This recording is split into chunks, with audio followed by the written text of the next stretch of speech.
If you ever want to see an interesting debate amongst martial artists descend into theory over practice, throw weapons defense into the discussion.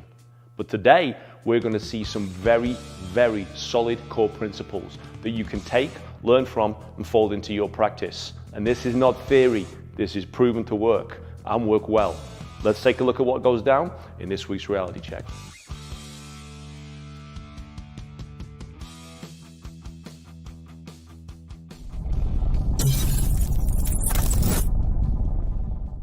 So as you can see from the video as we start off, there's not a lot of lead up to this one.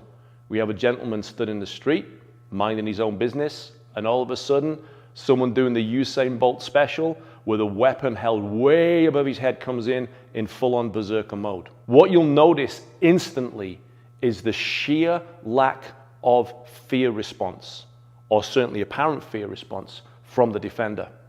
He stands his ground, and he waits, and he waits, and he waits. This is something which is often missed when it comes to weapon-based training. And there's a very crucial truth that's contained within this. Pick any video on YouTube, pick any video on Facebook and type in weapons defense.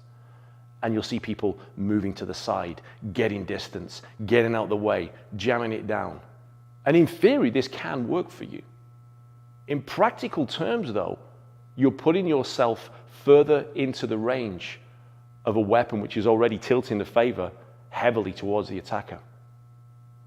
If you've got the ability to remain calm under pressure and remain in situ, although it appears that you're limiting your responses, in actuality, you're giving the correct response the best chance to manifest itself.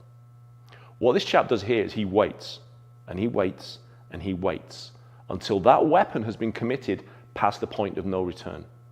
Now remember, we are not talking a surprise deployment here. If I'm talking to you from 2 foot away and suddenly there's a deployment, you'd better be putting distance in because you don't know what's coming. In this instance, he's coming from range, and he's coming in hard, and he's coming in fast. By waiting, he allows the attacker to commit to that apex moment of the strike. And when it comes barreling down, and when it gets past that point where he can withdraw it, change his line, use another tactic, boom! Shuts him way down. Look at how he goes in. The technique he employs, a simple up, wrap, over, a lockdown, and a drive off to the side. If you have any experience in Filipino martial arts, probably one of the first things you will have to learn. They call it the roof block or the umbrella block. If you've ever done in grappling, it's the overwrap. I'm pretty sure if you deal in Kung Fu systems or karate systems and they'll teach you the Bunkai applications, you'll find very similar things hidden therein. What makes this work isn't a technique. What makes this work is the attributes and decision-making capabilities of the individual defending. Person comes running straight in, they commit to the attack. Guess what? You commit and it succeeds, you've done well. But the commitment itself also ensures that when it doesn't work, you've crapped out because you went all in on your hand and you found someone that was a better card player than you. Weapon attacks like this are not that common. They do happen. But when you're dealing with a weapon in training, you have to have the ability to react under pressure because that's what allows you to stay calm. You're not telling me this chap hasn't drilled this move over and over and over again to the point where it's a visceral response to him.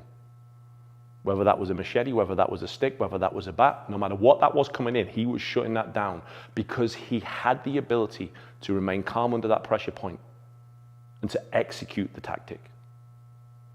Techniques are important. They are relevant to what we do when we're looking to defend ourselves.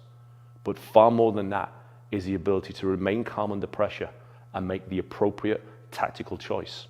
That maybe make space, that maybe withdraw. But if you know that attack's coming in, giving them space usually just simply puts you on the end of that weapon further. Shutting that man down shuts the weapon down. And then you can take the person down and hopefully resolve that with minimal bloodshed or minimal damage to yourself. The other person, will treat them as a secondary concern. Thanks for watching this week, guys. I hope it was useful for you. Like I said, short video, lots to extrapolate from. If you're interested in making your training more realistic so you can deal with these kind of attacks, might I suggest you go to budobrothers.com and check out their padded sticks. You can get a good swing on them. You'll certainly know when you've been hit, but you're not going to get damaged. This kind of pressure-based training is absolutely priceless. And when you're going to do it, you need the right gear that allows you to succeed. Go to budobrothers.com, look up their padded sticks, and tell them your hound sent you.